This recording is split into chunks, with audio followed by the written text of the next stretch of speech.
All around Georgetown for the past few months, there has been much evidence of broken roads, piles of slate and rubble, and massive craters filled with water. We could tell you that due to current celestial alignment of the planet and the position of the sun, small meteors have been hitting Georgetown. But as much as this looks possible, judging from the state of most roads, it's sadly not the case. It's actually evidence of a massive IDB-funded campaign to improve the sewage system. In this episode, Real Guyana takes a closer look at the implementation of the Georgetown Sanitation Improvement project with a view to determining just how effectively $2 billion is being spent and hopefully start to make the case for a public procurement commission, among other things. In addition to the sewage problem, we can also take a look at the garbage piling up in the city and the predictable yet unmitigated flooding which has brought and is bringing misery to so many. More importantly, in this episode, we also start to look at ways to fix a few of Guyana's chronic problems with a few candid interviews thrown in for good measure. Welcome to Guyana, Sewage and the City. The Georgetown Water Supply and Sewer System Program was a project costing $30 million approved in 1999 that aimed to improve sanitary conditions in Georgetown and reduce current levels of environmental degradation by improving the quality of water supply and sewage services. The project closed in 2010 after only achieving some of its objectives. As of 2012, the IDB has aided in the preparation of 2 new water and sanitation projects in Guyana. The Georgetown Sanitation Improvement Project, worth $10 million, and a $12 million project to rehabilitate the water system of Guyana's second largest town, Linden. The central Georgetown sewage system provides service to approximately 50,000 residents in the service area, at least according to a Wikipedia entry. This area is bound by the Demerara River in the west, Vlissingen Road in the east, the Atlantic Ocean in the north, and Sussex Street in the south. The system was first commissioned in 1929 and was designed to serve a population of 10,000 residents. That's 84 years ago. An Italian consultancy firm, Idea, were tasked with producing the environmental and social impact assessment for the sewage improvement project. We had a good read and looked at all related documentation and media we could find from GWI itself on the matter, including this video.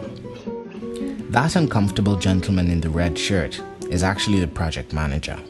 By the government of Guyana through the Inter-American Development Bank, the IDB. But could you tell us how did the entire thing come about? Okay, thank you very much, Timothy. And a special good night to our viewers.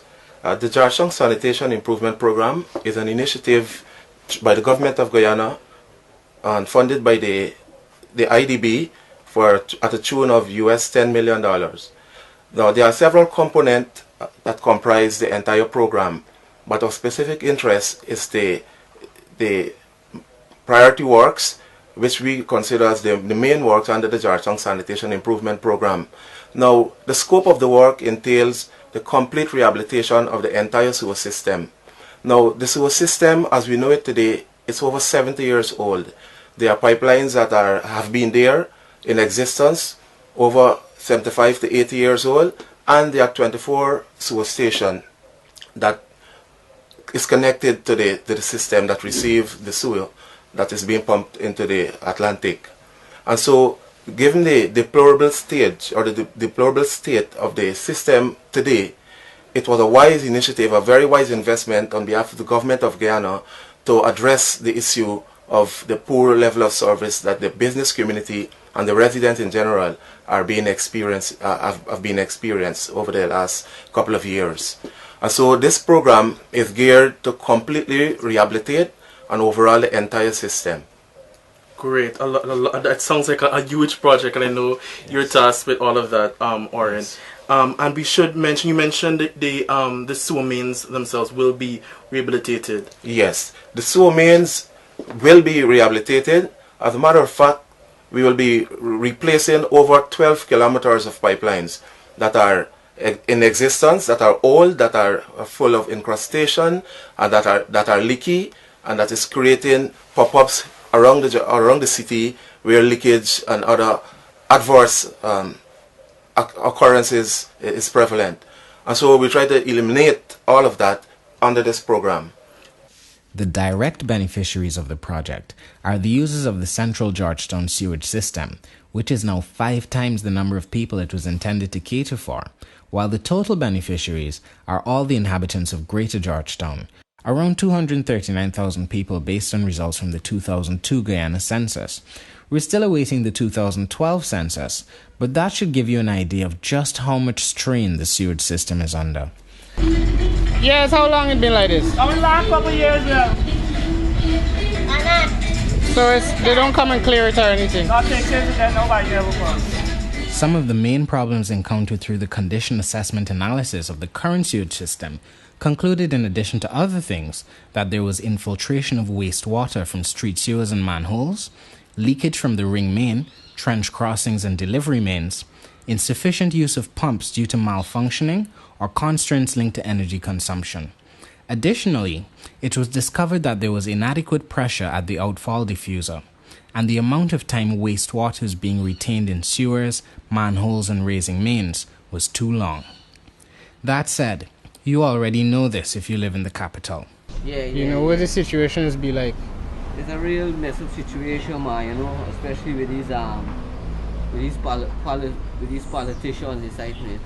At least, you know, that man make we paying VAT and them thing though, and still be paying VAT.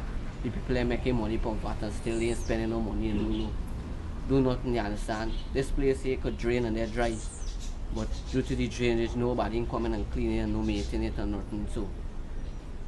So see, you got some wood down here, how long? There's like a permanent fixture just in case it rain. Yeah, right, this is a temporary setup we do here. So right now we scraping money now for see we could raise it right now because it hamburger me from doing we work also, you know. That we got a little business at the back here where we just do some welding or fabrication. So you know, say when we it's a fact business. You know, yeah, so all in there flood, show me now. Yeah,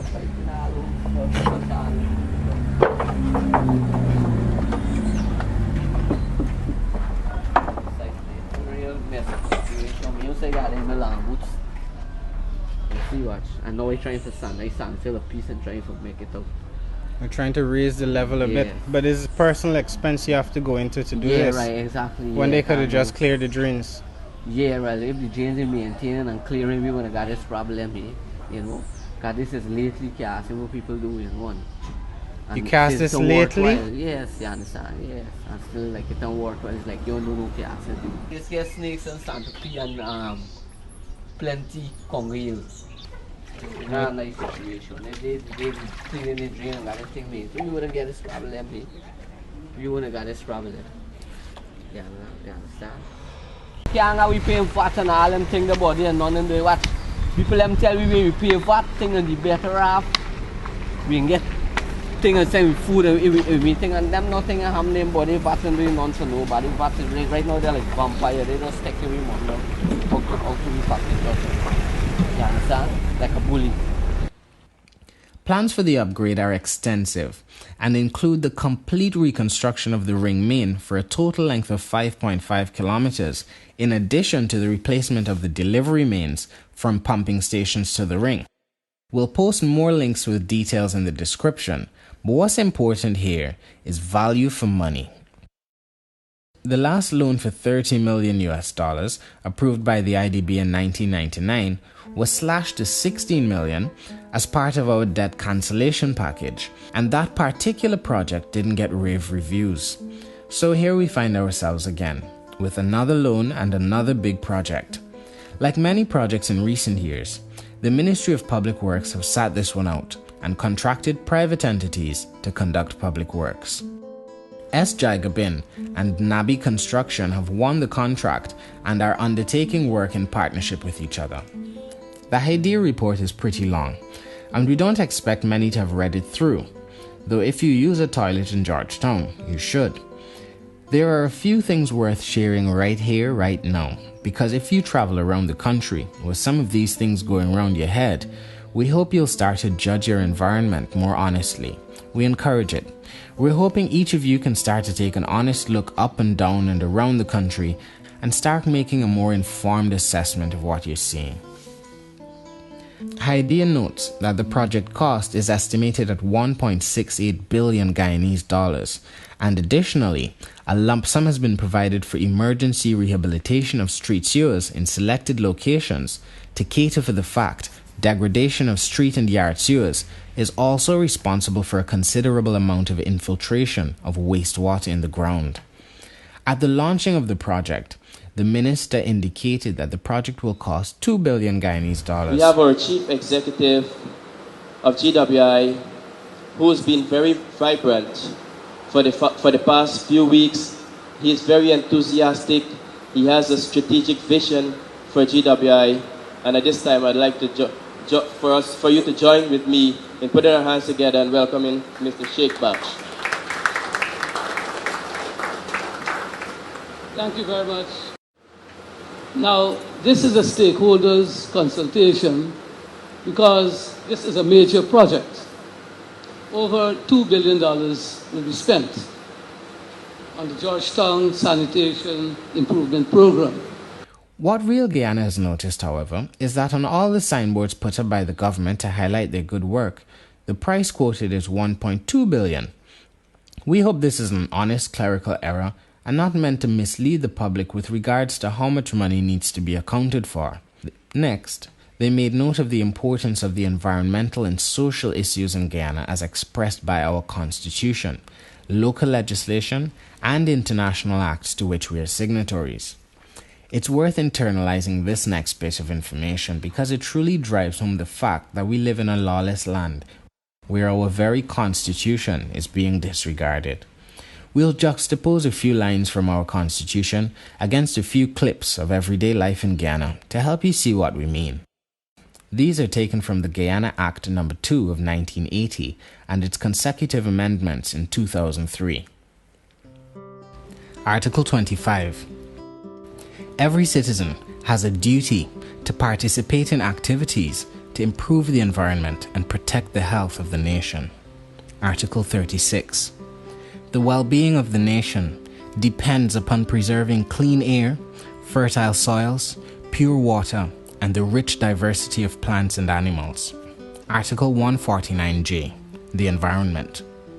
Everyone has the right to an environment that is not harmful to his or her health or well-being. The state shall protect the environment for the benefit of present and future generations through reasonable legislative and other measures designed to A. Prevent pollution and ecological degradation, B. Promote conservation, and C. Secure sustainable development and use of natural resources while promoting justifiable economic and social development. Our National Environmental Action Plan, developed in 1994 and updated in 2000, further states as its main goals the preservation or control of pollution in order to maintain the integrity of the land and natural purity of the air and water resources, the general preservation and conservation of ecological integrity, and the protection of natural habitats and fragile ecosystems in particular. Policies from the Millennium Development Goals, the Environmental Protection Act, and Hazardous Waste Management Regulations Act of 2000 were some which also played a role in forming the content of the environmental impact assessment. Here are some of the things turned up in the document which concerned us greatly. No standards are available for domestic sewer effluents, and no monitoring arrangements for water effluent are presently in place. Now this is important in our opinion, because the problem of sewage leaking into our filthy drains is compounded by the fact those drains are rarely ever cleaned, and much of the city is prone to flooding after it rains. Every time a president change, the water still there. That for sure, and they're spending 5 years on the seat, and the water still there all the time. Nothing doing. Nothing doing at all. It further means there are no systems in place to educate and inform the public just how many harmful bacteria are in the water so they can take proper precautions. With the purpose of evaluating the actual quality of effluent in present conditions, the consultants hired conducted an extensive research in Georgetown to to identify laboratories specializing in water quality testing. Different labs of public and private organizations have been consulted, including GWI, University of Guyana, and the Guyana Sugar Corporation. But it was not possible to perform a complete set of water quality analyses from the same sample, including measurement of total and fecal coliforms, among other. Fecal coliforms are bacteria, and they're the most common microbiological contaminants of natural waters. Fecal coliforms live in the digestive tracts of warm-blooded animals, including humans, and are excreted in the feces. Although most of these bacteria are not harmful and part of the normal digestive system, some are pathogenic to humans. Those that are pathogenic can cause disease such as gastroenteritis, ear infections, typhoid, dysentery, hepatitis A, and cholera. A fecal coliform test is used to determine whether water has been contaminated with fecal matter. The presence of fecal coliform indicates the possible presence of organisms that can cause illness. The test can be performed relatively quickly and easily. The EPA should have set acceptable limits for fecal coliform in the water based upon use of the water. For example, drinking water cannot contain any fecal coliform, but water for swimming may contain up to 400 fecal coliform colonies per 100 milliliters. Now take North Road, for example. This is one of the most contaminated drains in the city. Using your nose and your eyes alone, you know there's feces in the water. Early in the morning, we've seen homeless people and junkies up and down this stretch emptying their bowels into the drains or in the grass where it gets washed into the drains by the rains. There's a man just pulled his penis out and he's just letting it out in public. Right across from the church. There goes the shake back in the pants. As we said, there's no testing, so as disturbing as it is to see kids fishing in the same water further up the road in the afternoons, their ignorance is largely due to a lack of proper information. Most of the drains in the city should be off limits for fishing until it is established just how polluted these waters are. Think it doesn't affect you? Invariably, some of the hassa and tilapia caught in these drains ends up in the fish market. And who are you and I to know any better? It is our right to be informed and to be protected, our constitutional right. The consultants further recommended that the GWI or EPA acquire the necessary equipment for the execution of in-house analysis for the continued monitoring of wastewater quality. And we couldn't agree more. According to the IDEA document, sewer waste is currently discharged via a short outfall at the east bank of Demerara River estuary into the Atlantic Ocean at Fort Groyne in Kingston. According to the as-built drawings, the outfall pipe is laid offshore on a length of about 40 meters, and the diffuser, the hose squirting the dirty water into the river, is at a depth of 7.6 meters below the highest tide elevation. That's about 6 meters below mean sea level. They further state that the outfall is located at the river mouth, north of the zone occupied by the docks and harbour infrastructures, away from residential houses and recreational activities, with only the presence of some utility structures in the direct vicinity. Only some of that is true, but here's what's not. The outfall pipe, which is meant to pump all the untreated sewage from the city, is located here on a map of Georgetown. This is what it's meant to look like. At high tide, the water level is supposed to be higher than the level of the outfall, thus allowing the waste to discharge into the subsurface current. The reason it's about 40 meters offshore is to minimize the risk of the sewage washing back up onto the beach or polluting the air with a gut-wrenching stench and bacteria, as is currently the case. This was a part of the earlier $16 million IDB loan for sanitation improvement, and it's already broken. There seems to have been either a miscalculation with regard to the buoyancy of the outfall pipe and the amount of weight required to hold it down, or the contractor in question failed to take the necessary steps to secure the concrete weights which would have prevented this. But at least this time it's not the harbour bridge or a newly built wharf that's floated away. The good news is that it's still attached, which begs the question, how come nobody's shown up to fix it? According to one of the guards on the site, the pipe hasn't been working for close to a year because of this kink, and the fact the now scattered weights were never put back in place and properly secured. It's like crapping on your money, then literally pouring it down the drain. So how has Georgetown really been getting rid of its sewage? Well, for over a year, sewage trucks have been simply coming right back to this spot and dumping it into the water. Neither is there any sign to alert the public of this practice, nor is there any care taken to even attach a hose to the back of the truck so the waste discharges directly into the water. In some cases, little attention is paid to the state of the tide, and the sewage-laden water hangs around for hours with a stench I cannot describe in words. Here's a stain on the outfall pipe for your viewing pleasure. The security guards and workers manning the cokers in the immediate vicinity, who have no choice but to endure the unbearable stench and risk infection, complained about the frequency with which waste is being dumped and the scant regard for the health hazards posed to the public. Taking this complaint into consideration, it seems, they moved operations 20 feet away, right behind the construction site of the new Marriott Hotel.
Uncle Joe, give me more, let me go. Uncle Joe, give me more, let me go. Uncle Joe, give me more, let me go. Uncle Joe, give me more, let me go. So is that a room with a view or a room with a stench? Because we don't know about you, but if we woke up in a luxury hotel overlooking a dirty beach and could visibly see sewage trucks dumping the contents of the city's toilets into the ocean every day, what's the point of a picture like this? Advertising a beach. The report is further incorrect in its assertion that no recreational activities take place within the vicinity of the outfall pipe, and as we have seen, the open dumping by Sivon's Waste and Puran Brothers. Fishing is a recreational activity, and for some, it's a livelihood. Head out to the jetty in front of the Marriott construction site any day of the year, and you'll find people engaged in recreational fishing. Absolutely none of the persons we spoke to on the jetty at any time were aware of the fact raw sewage was being dumped into the water just meters from where they were catching their food. We remind you at this stage, Guyana still doesn't have a wastewater treatment plant, and very little testing is done to determine how much fecal matter is in our waterways, much less our estuaries. We don't have a water quality testing kit, but we do have noses. And judging from the nausea-inducing stench emanating from the Kingston and Lamaha Street canals, sometimes we think there's a serious problem. The city of Georgetown sits atop 3 aquifers, which are named from upper to lower: the upper sands, the A sand, and the B sand. Overlaying layers of clay confine the 2 lower aquifers, protecting them from contamination from external sources. The inspection on some manholes located close to the pumping stations gave evidence of the critical status of the whole street sewers network. After noting the widespread infiltration of sewage into our environment, and that after decades without any intervention or repairs, corrosion may have reached devastating levels, HYDEA highlights the fact that the continuous surcharging of sewer networks and consequent infiltration of crude sewage due to online drains can engender the contamination of groundwater and soils, as well as inflow to potable water mains, drinking water. The observations resulting from the inspections and computations indicate that a considerable volume of wastewater infiltrates into the ground through openings spread across the sewer networks. The safety of pedestrians and workers, access difficulties, disturbance of traffic and public utilities, air quality and noise problems, environmental risks due to water pumping and discharge, and materials management were all highlighted in the report as ways the project may impact residents. As regards construction, it was noted that activities would necessitate temporary on-site storage of construction materials and excavated materials, and that bad management of the stored materials and wastes could result in their dispersion in the nearby canals, streets, and adjacent properties. This is what they mean by bad management. It is noted that the deep trenches, the open trenches and manholes, and the vehicles and machines operating on site can create health and safety risks for both workers and pedestrians in case of unstable excavation sections, inadequate shoring, fencing, and signage. This is what they mean by safety risk.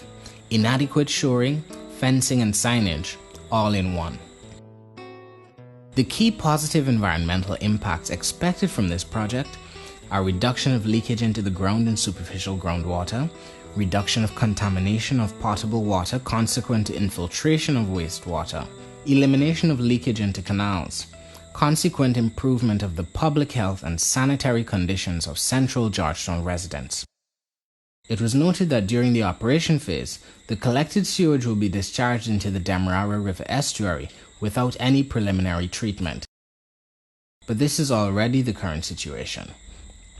With the new system in place, specific recommendations were also made for the time periods during which sewage should be disposed, 4 hours a day during the low tide periods, so as to capitalize on the higher velocity of the water 40 meters out from shore. There is absolutely no mention of the Marriott Hotel at any point in any of the documents available for perusal, and we doubt it'll be in the tourist brochures, but think about it. In addition, no one really knows just how dangerous the water is, not even the consultants. Remember, they sent samples to the lab of the Guyana Sugar Corporation and a private lab in Georgetown, and both came back with the same suspicious results. Both tests seemed to suggest there was no presence of fecal coliform, or in other words, bacteria from your poo, in any of the wastewater tested. They asserted either the test for the laboratory wasn't 100% sure, or the labs themselves weren't reliable. In real terms, detecting no fecal coliforms is next to impossible, because you only have to walk around and smell the air in some parts of the city to know that raw sewage is leaking into the environment. It is impossible to find no fecal matter in the estuary waters because nobody is following procedure anymore, and with the amount of sewage being sprayed onto the rocks every day, 6 and sometimes 7 days a week, it's a virtual guarantee the presence of E. coli and fecal coliforms is high. Furthermore, if you ever have the pleasure of seeing this on your early morning walk, well, you know it's impossible. Georgetown especially has a very serious problem where human waste is concerned. Where do you think, for a start, all these people go to do their business? We could only identify 2 functioning public washrooms in a city of over 250,000 people. Now, this in itself has serious implications where it concerns many of the people handling our food and money on a daily basis. Where do all the minibus and taxi drivers pee? We all know that, on the side of the road. And where do they wash their hands? Well, nowhere. Now think about that the next time you count in your money. Some members of the public use the toilet facilities in fast food restaurants and stores that provide the facility, but they don't exactly let everyone in. Which means, on a daily basis, there are at least 100 homeless people openly or otherwise defecating into our canals, gutters, bushes, on the beach, you name it, We have footage to prove the point, but we hope this is enough for you to understand where we're coming from. In the afternoons, people catch fish in those same canals, uninformed of the presence of fecal matter in the water. Then you have the hundreds of stray animals wandering about and the horse carts adding to the piles of excrement piling up in the city. Inland, well, you have all those damaged sewer mains crossing the trenches and canals, seeping sewage into the online drains and posing a threat to our groundwater supply. If your eyebrows aren't hitting the roof yet, then consider what happens when it rains, and the poor drainage and irrigation due to years of neglect brings all that dirty water onto the streets, where it mixes with the toxic leachate from the numerous garbage piles building up steadily around the city. Why aren't alarm bells going off all over? Well, Real Guyana believes it's due to a governmental predisposition to pushing the good and stifling the bad. We Guyanese don't like to look bad or have anyone say something negative about our country, but guess what? It already looks bad. Real bad. Or as we say in GT, it looking dread. Unless we actively seek on a national level to develop a culture of excellence where shoddy work, poor service and facility are not in any way tolerated, then there's more of this to come, and it will come to affect us all, one way or another. One nurse at the Georgetown Public Hospital revealed last month that a man from the West Coast had died of leptospirosis. A gynecologist we spoke to indicated there's a common bacterial infection many women initially think to be a yeast infection, and that said bacteria is in the water coming through our taps. It's sad to note, however, that even at this stage, Guyana not only has no wastewater management plan, but doesn't even have a comprehensive set of data on the quality of our water. It was recommended to enhance the capacities of GWI laboratories or the Guyana University laboratories for executing this kind of analysis, allowing for the commencement of a comprehensive water analysis program to be implemented by GWI, EPA or other governmental bodies, and we agree, but only time will tell. Here's some real opinion. Not every project, announced with bells and whistles, wrapped in a cloak of goodwill and brandished in your face as a sign of progress, is what it seems. Given that this is a good move, it's come at a very late stage in the game, about 4 or 5 decades late. We're in a position now where we have to carry out these works. It never misses the attention of anyone keen on traveling that Guyana is a country without zoning or building regulations. Zoning is meant to enforce guidelines on where you can and cannot locate a business, and building regulations exist to make sure new construction takes account of infrastructure, weight and height of said building, etc. In some countries, you get sent to jail for erecting a 4-story business in a residential neighborhood, or using your street as a parking lot for your bush trucks, but this is Guyana, and just about anything goes. How is this relative to sewage improvement? Well, where's all the wastewater from these buildings supposed to go? As it is, every few weeks there's a nauseating smell coming from parts of the city, which can only be sewage mixed with the water in our capital city's drains. Bear in mind, this is supposed to be the example set to the rest of Guyana. On paper, we applaud the sewage improvement works, but we also think it falls terribly short of what is actually needed to sanitize the city. We need to start looking at the problems in terms of their multi-dimensional nature, case in point being the sewage problem. To really start the restoration of the Garden City, a number of problems need to be tackled with a coordinated approach. Now, we're not civil engineers, but here's what's been observed in the last 8 months or so since the decision was made to start honestly documenting the decline of Guyana.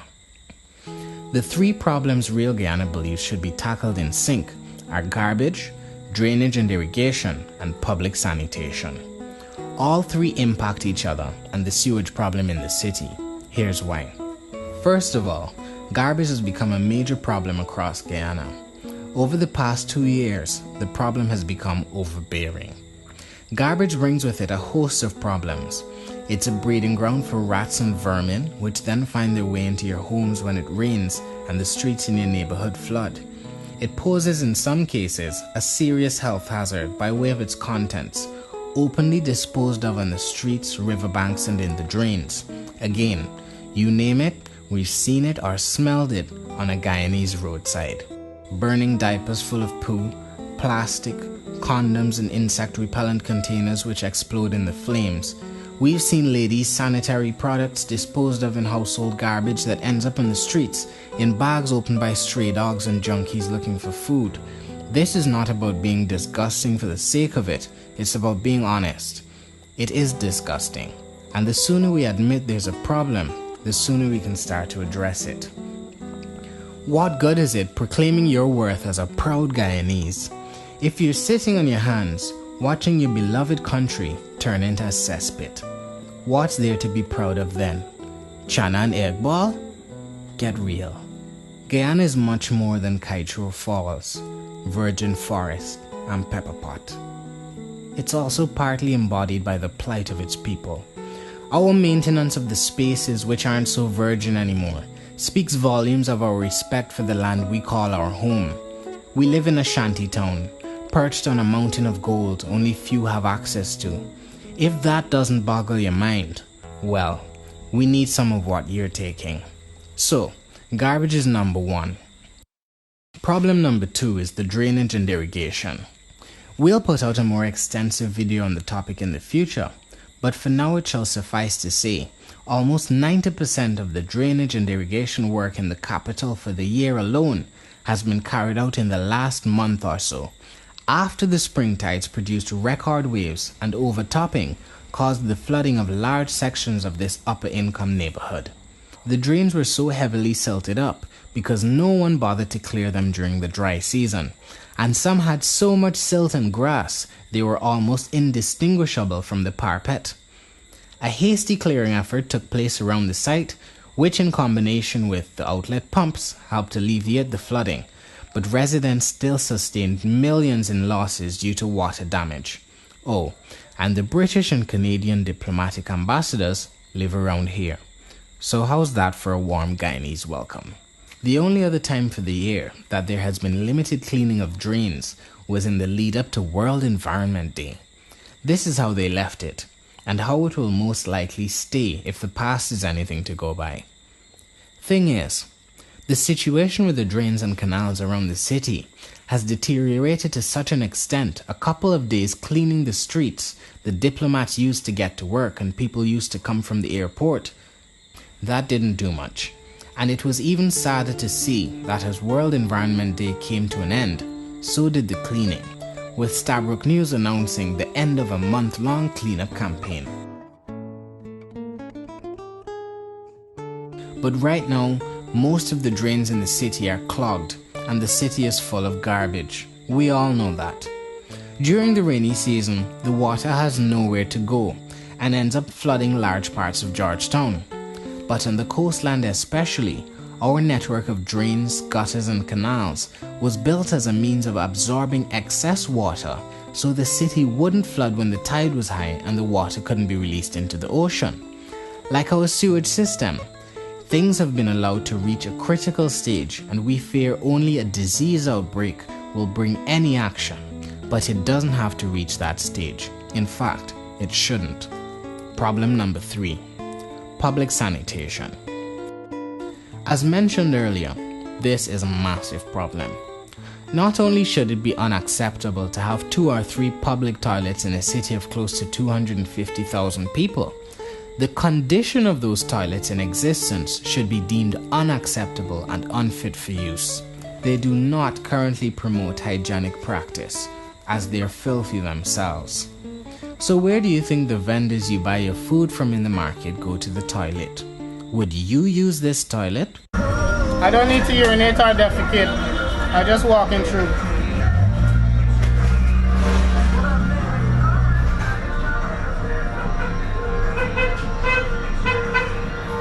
This is the ladies' toilet.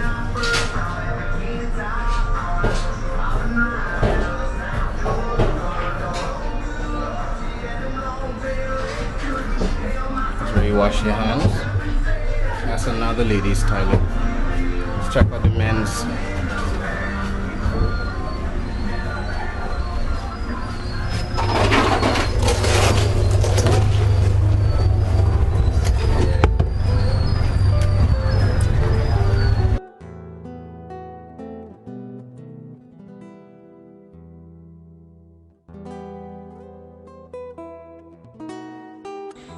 Again, what about your taxi driver and minibus conductor?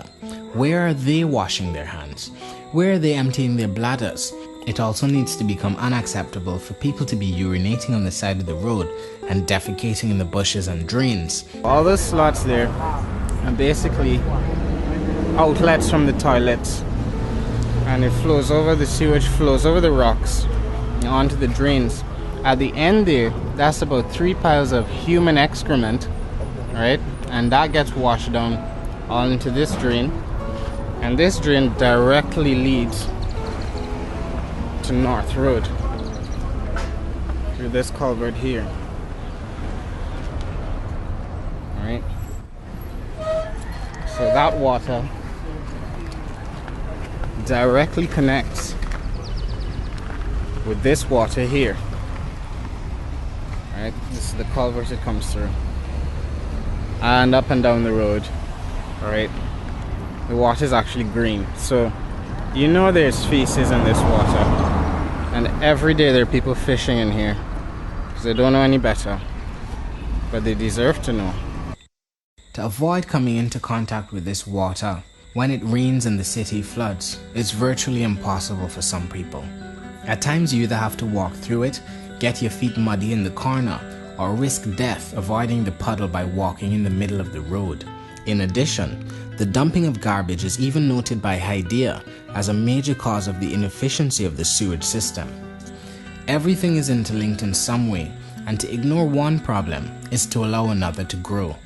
Ever since the man just come in and just run some fine cane over the thing, just thing, and next thing the water drop again, and by the time the rain fall again, the water. So how long has it been since they cleaned any of these drains in this area? Years. The man just come in. Years the man come in and clean. Years they come and They used to dig it in the Orleans.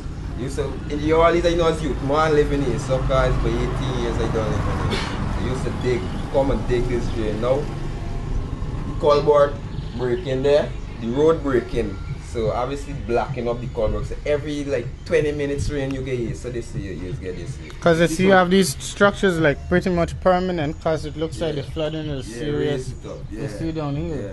Every just 20 minutes rain.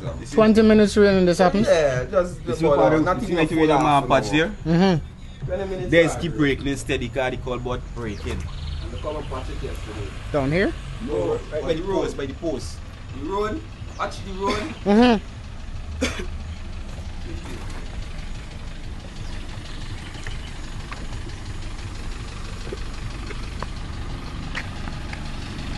All the water going back in there. Something the water cut off. Like I remember sometime all the water is cut off in the night, right? The water going back in there. Which water? The wastewater there. Will be going back in the pipe. Obviously, you have the water cut off from the pipe, and the pipe get a little hole, like look like obviously they get a little hole there, right? Obviously the water seep back in there, the nasty water seep back. I used to work waterworks. Yeah. And something we gotta do a bus main in the church and them kind of thing. You know what I mean? Yeah. They might tell you now, left the water like run out for 5 minutes and them kind of thing. Well, because you know it's nasty water. Positive. And that's one of the things that you know, these sewage works they're doing around the city. That's one thing to highlight it, that is possible contamination to drinking water supply, you know, because of holes around the network. Everything you walking in, they tell you all in there, all there, but everything, you know, collided together, you walk in there. Just fathers get you know, they tell you get you strong, they tell you real thing about it.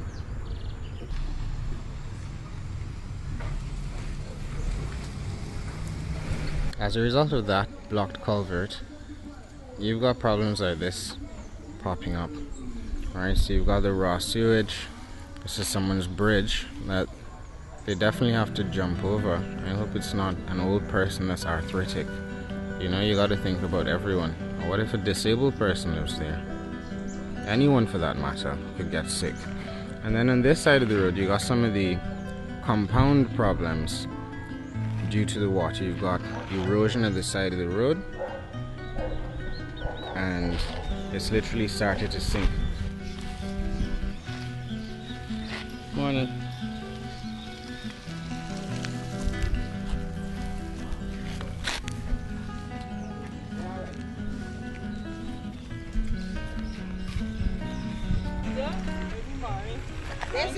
here for the past couple weeks. For the past couple weeks, the street there like this. The place there, between over there, got a thing like a trench. They need. Then it's not exactly, need to be back like a full a trench, not a drain. Yes, a little girl I know this place because that thing like a trench and dig, you know, the water could roll in there. Exactly. So they don't come and clear this area? No, they come in and do nothing. Nobody come and do nothing. Much the same around Georgetown. Rainfall one day, this street flood and take like 6-7 days before it go down. You come and this thing high in there, just bring a front end loader and dig out this whole thing here in the water because they will empty out in there. For weeks they can't get water for come out from in there. This is what happens to you. This particular piece of place, this part. This part, if you come out there, come back this side here. They're not doing anything. And then people come in and dump a whole set of stuff. Bringing trucks coming with stuff and just dumping it over there. Garbage and landfill. Exactly. So the hell builds up this flooding that is here. And they throw a set of sand. And that was all of it. The sand, and then it just leaves just like a white elephant. It just leaves just like that, and that was it. Nothing more? Nothing more. Nothing more. They just dig a part, break down a part, throw a whole set of white sand, and that was it. Nothing more, nothing more. They come and do with it. It stay just and start develop all the bushes, and nobody cares. Nobody don't care. Here best Allah. Here the best, here the best, here the best Allah. Here the best, here the best, here the best Allah. Here the best, here the best, here the best Allah. Here the best, here the best, here the best Allah. For the morning cock a crow, here the best Allah.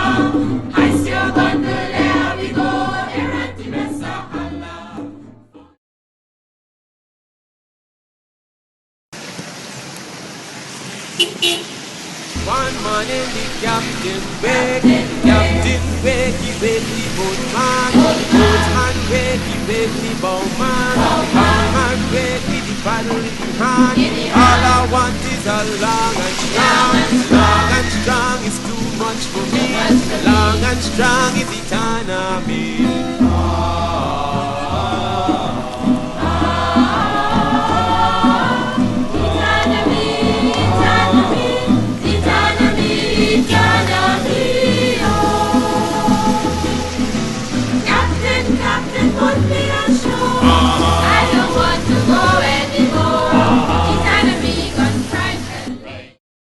This is the Guyana of today, but thankfully, there's a solution to everything. Want to sanitize Georgetown and end our reputation as the filthiest country in the entire Caribbean?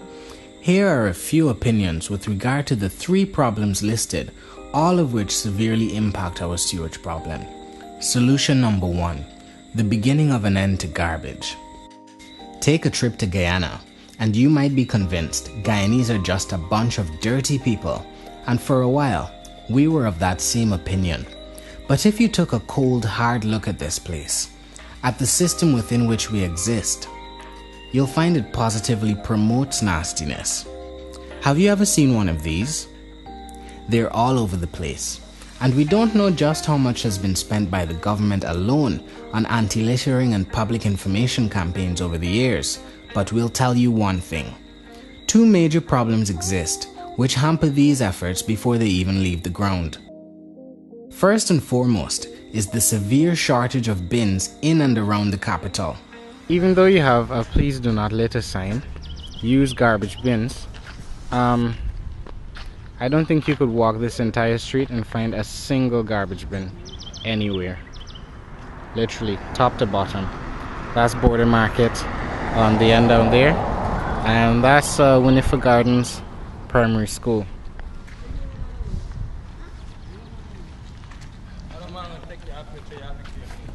Y'all see any bins on this road? Bins? Yeah. No bins? With the exception of Camp Street, Main Street and the seawalls, where bins have been installed mainly at the expense of persons in the private sector, there is an almost total lack of bins anywhere in Georgetown. What good is it spending money on advertising and public information What good is it to even sporadically fine people for littering if they aren't given viable and consistent alternatives?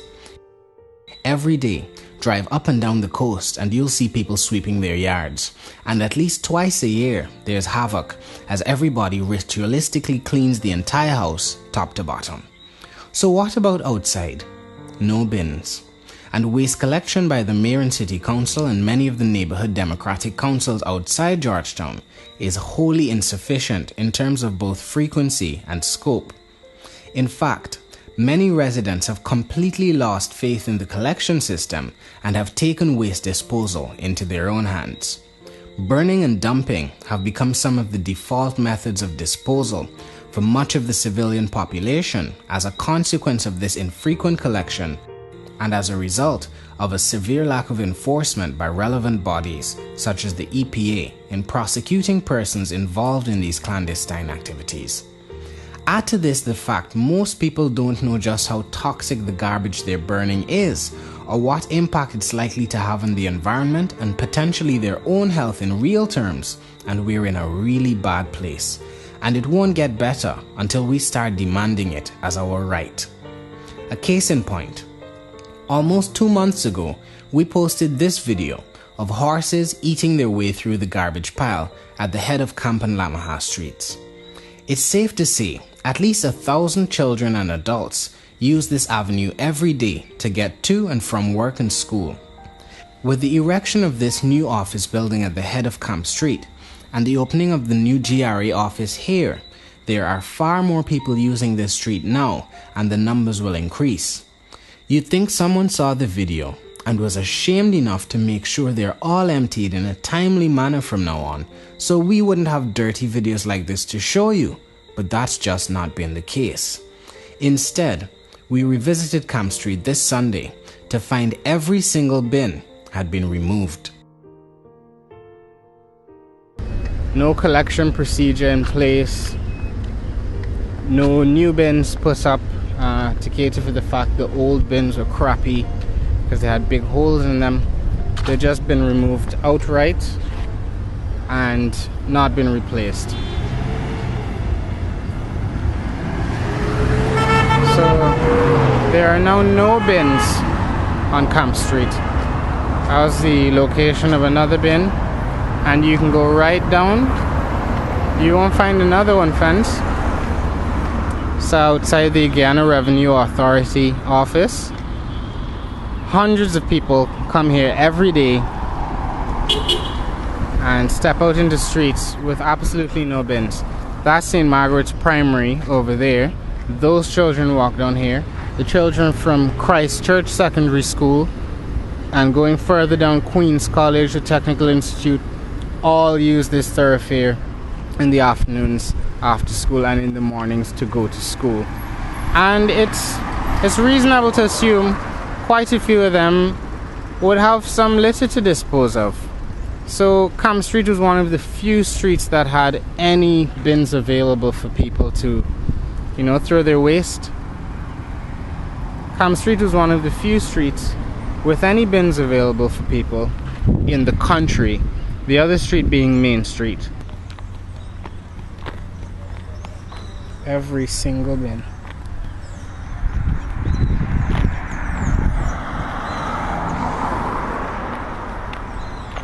And well, we see it's now been taken off the list. This is definitely not the direction we need to be going. We need more bins. We need bins that are secure and not full of holes. But this is unacceptable, to remove the few bins that we do have and then chastise Guyanese for being dirty people. What's more, we found open bags of trash in the corner of Camp and Kwamina streets, which seem to come from the Guyana Revenue Authority offices, and you wouldn't believe what Real Guyana discovered. This is where your personal files and documents are ending up.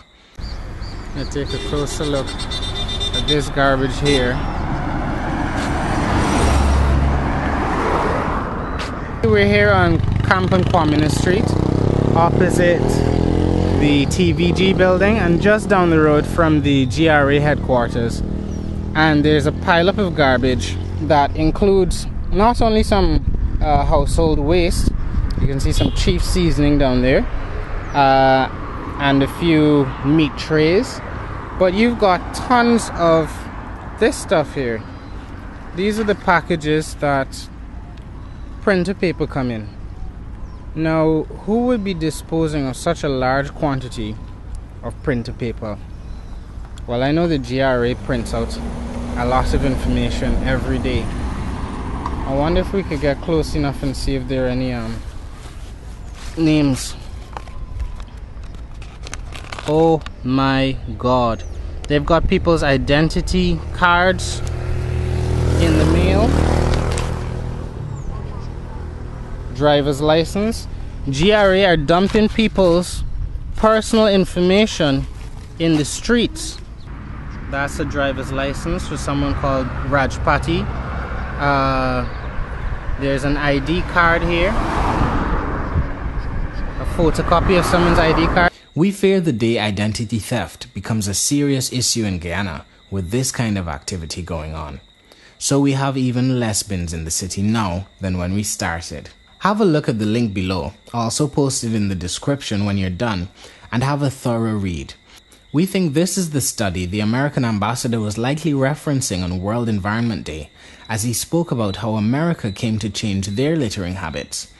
KAB have been conducting research for 30 years or so into changing littering behavior, and their work has gotten such good results, we believe Guyana would do good to shape future policy with this document firmly in mind. People are fed up of seeing more do not litter signs than bins. First, the city must be flooded with garbage bins. Garbage bins fit for purpose, we might add, because even though these privately donated bins were a step in the right direction, they are unsecured and unfit for purpose because of these gaping holes. Most people have small items to throw away, and it's not encouraging if what you throw in at the top simply falls out again at the bottom. Ideally, no one should have to walk more than 2 minutes in any direction before they bump into a trash receptacle. That's how you start making the case for a litter-free environment. Then you run a public information campaign in full knowledge the advertising money isn't being spent in vain because the ads actually reference something physically visible in the environment. After the bins are up and running and the information is being distributed through the relevant channels, the next thing that needs to be addressed is the consistent collection, and we can't stress this enough. Half the job of keeping a country clean is asking citizens not to contribute to the filth. The other half is making sure systems are in place to keep the city clean. It has been proven many times and is evident to even a casual observer that people are more likely to add rubbish to rubbish. You may not always analyze it in this context, but piles of rubbish on the road have something to say. Their presence speaks to the ordinary Guyanese on a subconscious level, saying it's okay to do the same, which brings us to point 3, enforcement. There are numerous laws, treaties and regulations dealing with the protection and maintenance of our environment. They're just not being enforced, and this has to change, otherwise the subtle message being pushed at the public is that it's okay to continue doing more of the same when it's not. A lack of enforcement reinforces the notion to people we believe have been socialized into their nasty habits that there are no personal consequences forthcoming. Further, a lack of proper education on the topic means many are ignorant of the environmental consequences their actions have.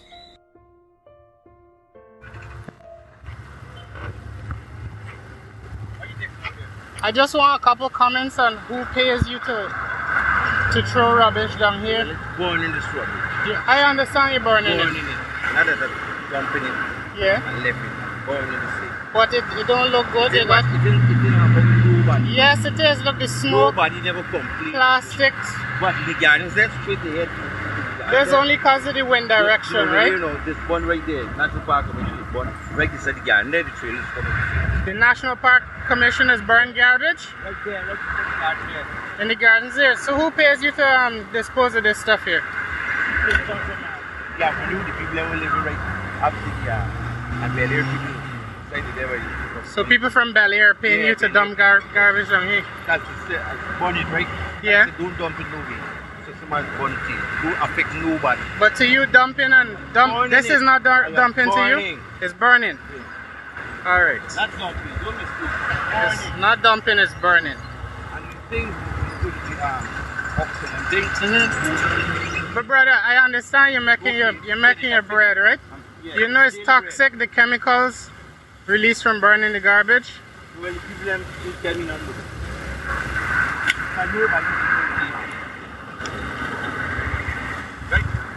Thank you. The people enforcing the penalties also need to be paid properly and monitored themselves to reduce the likelihood of bribery and corruption, something else much of the Guyanese public have become socialized to in the last 4 decades.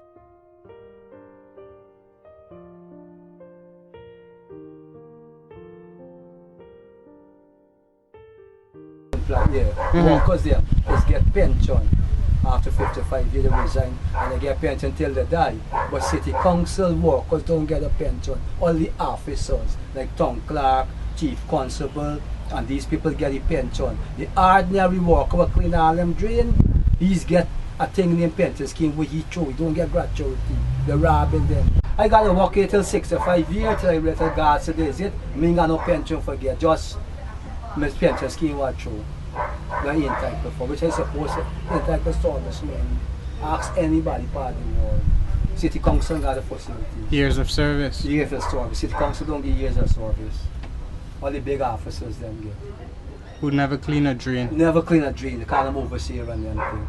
The ordinary man and getting the facilities. What it should be. You could carry that to the mayor them and find them from there.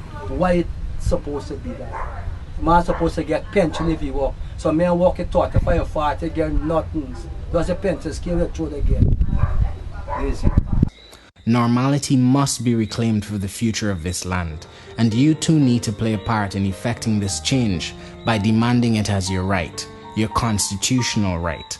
When people accept any and everything, they'll be given any and everything, so to speak.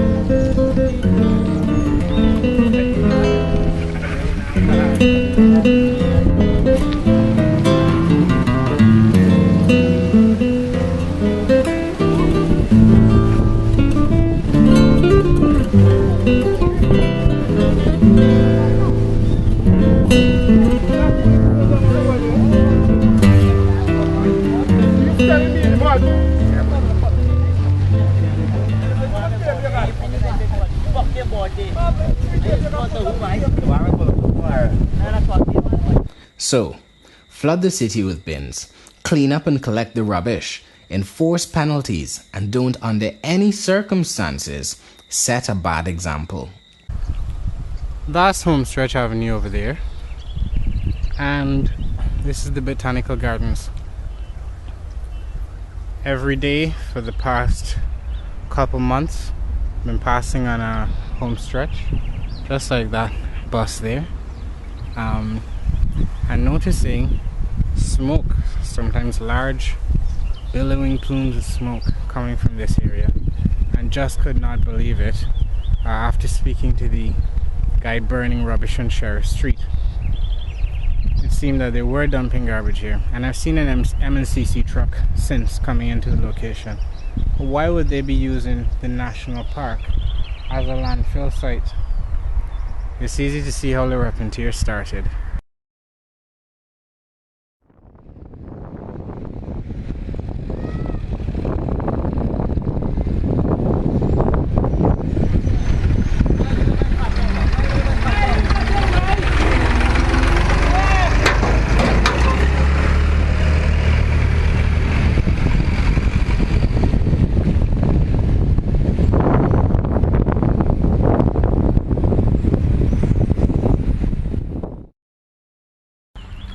Here we are in the Botanical Gardens, and these guys are just about to dump some garbage at the brand new landfill site. That's the Commonwealth Youth Program. So This is what the National Parks Commission have been doing for some time, and they burn all this garbage here. You got styrofoam, everything, you name it, you got it. Let's ask how and why. Hey, this is B thing, this is B National Park thing from B National Park. What's the problem? No, I know it's a national park, Yeah. but I know they're supposed to be dumping garbage in here. Why? Because there's a landfill site at Hagenbosch. This not been going on for years. Watch you know what's going on. And watch go the back, we see we build a new ground bridge, we got another dumping site at the back there. Whole, this is a site. We got bulldozer is buried. How far? We have a hole there, this room is buried to the bulldozer. So this been going on for years? We filling it, we filling it. It's a landfill and we have your landfill. It's a landfill. Yes, it ain't nothing like that. Like how you feel it, my friend. Oh, because I came last week, nobody was here, but We have, if you want a story, we have a bulldozer, we got a hole there. When we ready, we bulldoze everything inside. So who's be burning it? Them junkie when they're looking for things, now he's burning. This falls under the Marriott City Council? No, there's a council, none of it. So National Park Commission is separate? Yes. Could you direct me to somebody I could talk to maybe?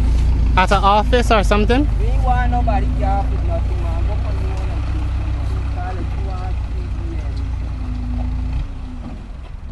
this here, sir, this is the rubbish from what people dump to the national park. We gotta clean it. This is what we gotta do. This is what we want. What's the deep hole we got there? You don't do this in a national park, in any other parts of the world. We have a hole there. We have a bulldozer. You can come and see that.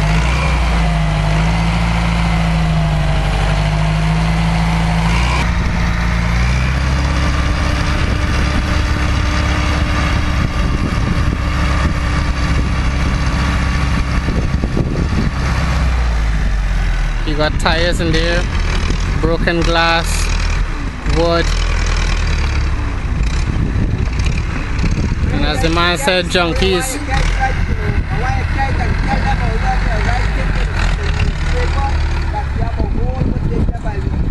I want to go up there and see a hole. I've never seen any bulldozing happen here. I've been here for weeks. I come here. Go over to the national park. You just can't drive over the bobcat over here like that. You don't have Is that the national park? Yes.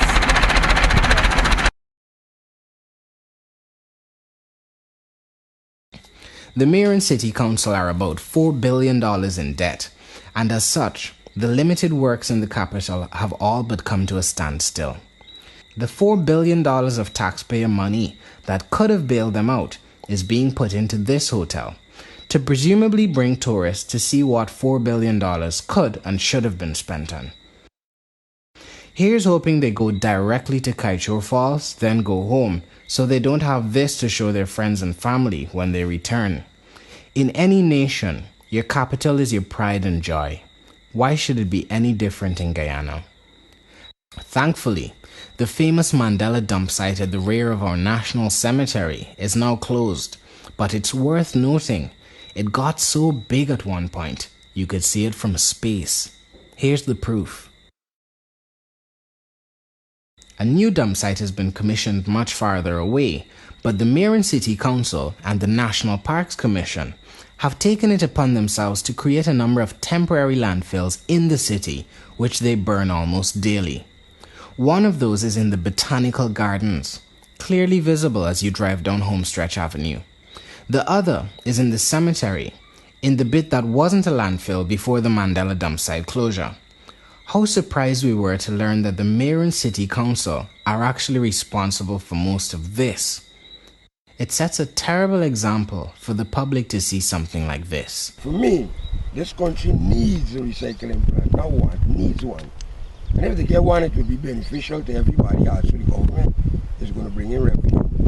You're going to get half of the plastic bottles that you see on the road.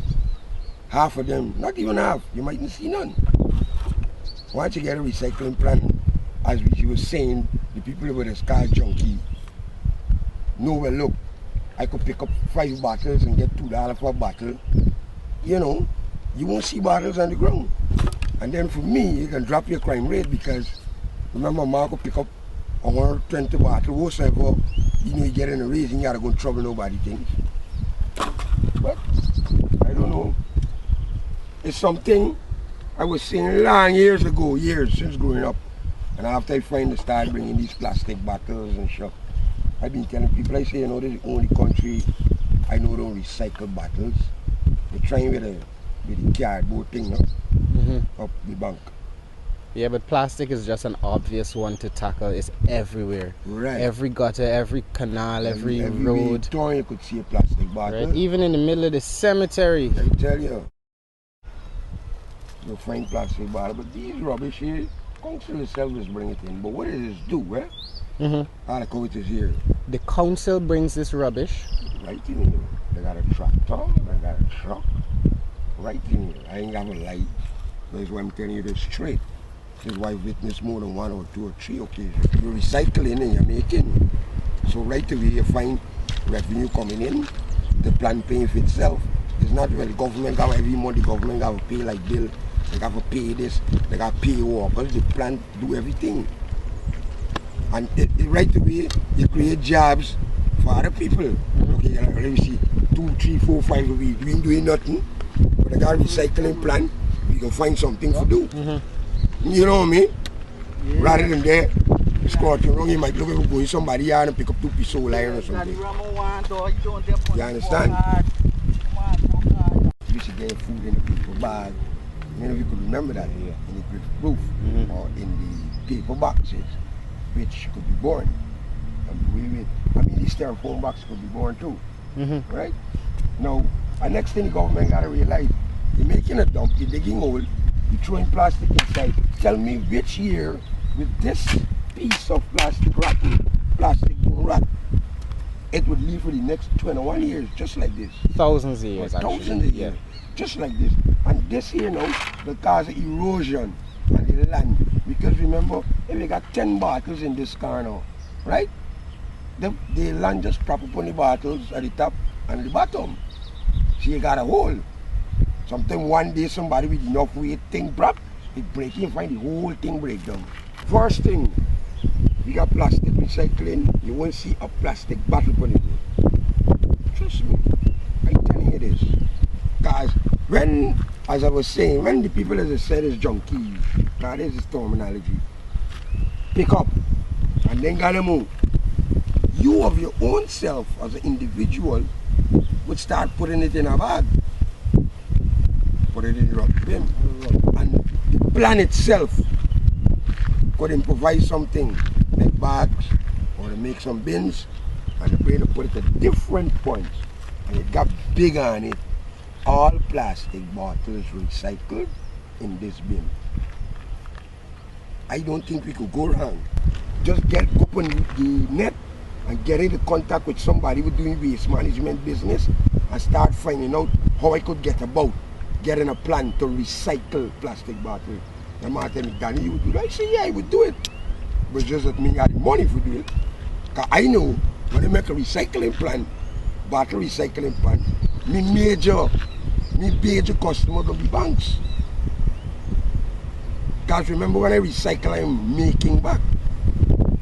Look, you know those water bottles? Big water bottles? Yeah, it's coming a little thing. A very little thing like this. Little thing, and this is the bottle. Blow it up. And they just screw it on a thing. And you would spray. Use one way. This is magic. The first time I see it, I tell myself it's magic. I was the drink bottles. Them sweet drink bottles. Some little things up. And I just put it down on the thing and it come up to the size of the drink bottle. This is a pattern being repeated right across the capital and country for that matter. Top-down disregard for the environment. This is a bin obliquely opposite the office of the president. It's been overflowing with garbage for months and is so noticeable, someone even wrote into the papers about it 2 months ago. It seems neither the president nor anyone closely connected with him or the affairs of office of the president saw the article or the bin or were embarrassed enough to move it. We even took to taking a picture a week to see how long it would take. The bin has been there for so long it's fallen over and been overtaken by weeds. Stuck into the side of the trench opposite the bin is a pole with a dirty Guyanese flag affixed and some cardboard, indicative of the fact a homeless person uses the area to rest. This is in front of Castellani House, the National Art Gallery, the new CIA building, and across the road from the Ministry of Agriculture. The presidential motorcade passes this way just about every morning His Excellency reports for duty. We had a good look at the car, and it's impossible, even with all the tint, that this garbage bin has gone invisible. It sets a terrible example. Next, we have to deal with the clogged drains and waterways in a less reactive manner and start being proactive about it. Every year, with absolute certainty, there's a rainy season. 2 in fact. We know long ahead of time that there will be the increased risk of flooding due to all the water and the fact that the water table becomes saturated and surface runoff will increase. And that water will have nowhere to go if the drains aren't maintained. In addition, the practice of digging the drains up and dumping the contents of the excavator bucket right there on the parapet doesn't only constitute an eyesore, it also seems illogical to do such a thing, especially in the height of the rainy season, when the rains wash much of the mud back in and an extra problem is created with the destruction and pollution of the roadside. This is how some of the drains around the city were cleaned and left after World Environment Day. We'll say no more. The drains need cleaning, and a standard needs to be re-established and enforced with regard to minimum depths. As many drains as possible would also benefit from being relined as they were initially. This would mitigate the contamination of our groundwater. The longer rainwater stays on the surface, the more damage it does in terms of weakening the earth supporting the electricity poles, leading to more blackout. The more it aids in the erosion of roads which have already been poorly constructed, and there is a greater chance of water from the drains mixing with wastewater from the sewage system and posing a health risk to the public. We've long since gone past the point where we urgently need pavements on many of the eroded roadsides around the country and in Georgetown. The size of the road is no longer sufficient to accommodate the volume of vehicular and pedestrian traffic safely. Once the drains are cleared and maintained, pavements provide a cap for the road and the guttering ensures more efficient rainwater runoff, thus limiting erosion and destruction directly attributable to the yearly floods. Guyana is the second poorest nation in the Caribbean, despite having the most resources, and the least fortunate amongst us simply cannot absorb these costs year after year and progress. It's mentally exhausting at best and can cause tremendous hardship. On the point of public sanitation, it's a no-brainer. Nobody wants to know that the change they're collecting after paying for their meal has been touched by so many people who haven't observed basic hygiene practices. It's simply revolting, and it's best to curb it now. How can people be encouraged to even use the existing facilities when they're so poorly managed they both look and smell like a medieval dungeon? Have a look at the toilets in the City Hall compound. It makes no sense to pass a resolution in Parliament to restore Georgetown to the Garden City when there seems to be no detailed plan in place or forthcoming to outline exactly how we plan on achieving that. $4 billion would have been a fantastic start.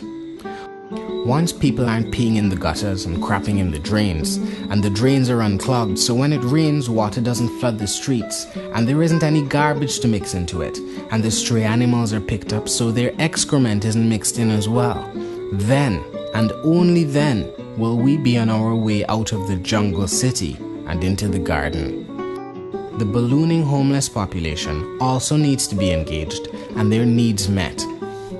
It speaks of an unfolding humanitarian crisis, and if you were to base your judgment of our Human Services Ministry, among others, from what you see on the streets, then you might wonder if they're doing any work at all. Good work on tackling the sewage problem, but these other issues need addressing with equal importance if we are to make truly progressive steps in the right direction. Real Guyana joined those voices calling out for local government elections and we join those who are both frustrated and disgusted with the state of our environment. Let your voice be heard, because you deserve better. And unless more people speak up and speak out, we promise things will get much worse. In addition, we desperately need a public procurement commission to ensure contracts are fairly awarded, there is accountability, and contractors aren't left to run amok, aiding in the destruction of our town with scant regard for constitutional obligations or the environmental and social impact of their activities.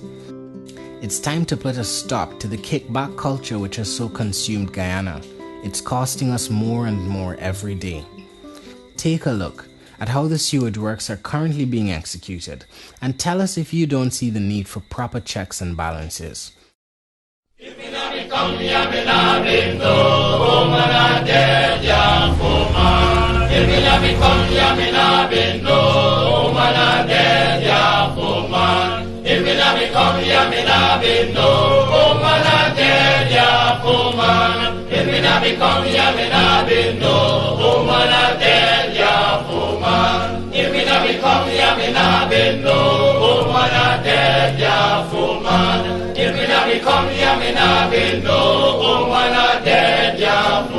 Dem a give man rum, dem a give man gin. Woman a dead, ya woman. Dem a give man love like a turtle dove. Woman a dead, ya woman. If me na me come here, me na be no.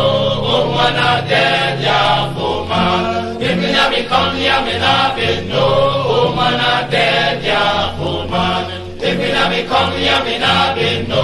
Woman a dead, ya woman. If me na me come here, me na be no. Woman a dead, ya woman. Dem a give honey, dem a give roti. Woman a dead, ya woman. Dem a give money, dem a give curry. Woman a dead, ya woman. If me na me come here, me na be no. Woman a dead, ya woman. If me na me come here, me na be no. Woman a dead, ya woman. If me na me come here, me na be no. Woman a dead, ya woman. If me na me come here, me na be no. Woman a dead, ya woman.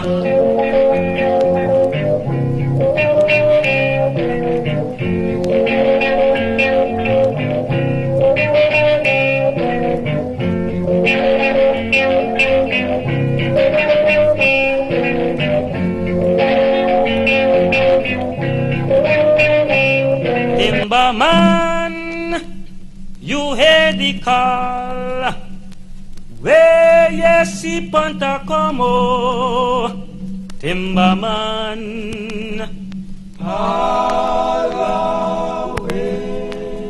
Kaiman na pull 'em back. Kaiman na pull 'em back. Adi Kaiman na pull 'em back. Adi Kaiman na pull 'em back. Adi Kaiman na pull 'em back. Adi Kaiman na pull 'em back. Adi Kaiman na pull 'em back. Adi Kaiman na pull 'em back. Timberman, what make you stall? Where you see Panta como, Timberman.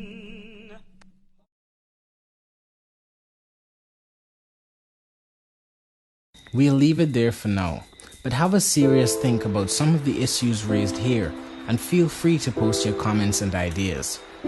Guyana isn't all bad, but the overwhelming majority of sites you'll find seek to focus on what good there is, in disregard of the fact that the balance has started to tip the other way a very long time ago.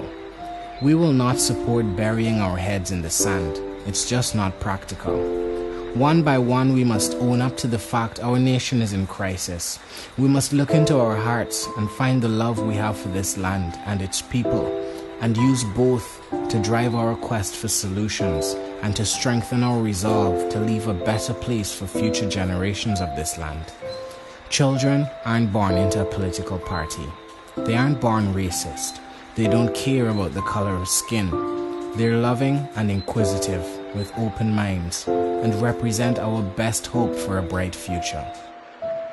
They deserve better, much better. Almost 2 decades without local government elections is a ridiculous amount of time, And the politics being played with our health and environment between Town Hall and Parliament needs to stop. We believe these measures would be a step in the right direction. If you believe in solutions and see the need for change, then play a part in keeping this conversation alive. If these issues resonate with you, take a moment to hit the like button so more people will see it in their suggestions. Subscribe for alerts when we post in the future, and most importantly, share with whomever you can. Long before Guyana needs a revolution in the streets, we need one to occur in our minds and in our hearts.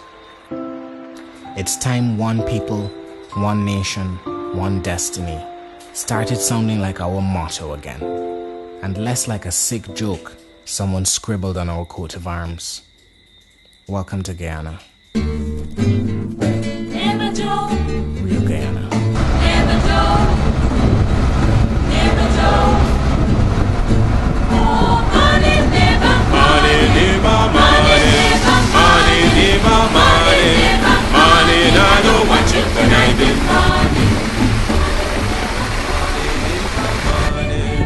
Here's a stain in the rock where they let the poo out all day. And here's a man about to throw his cast net. He's literally stood end of the outfall. Maintain this thing here. So I don't know who is it really between the government and the mayor them and this kind of thing. And there's as a country like this say when we walk upon gold, we country shouldn't be in a situation like this. It's like it's real shameful and terrible. You understand? And I talking to all them politicians, every one of them.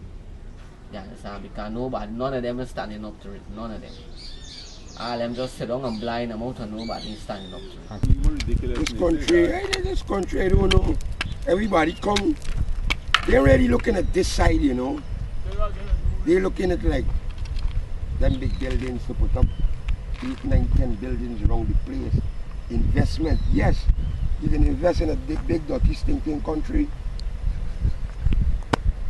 Tell me now, you could invest in a big dirty stinking country, but it stinks. Then you had your pocket full in a bills every morning. Now because your money done, you hustle for tell me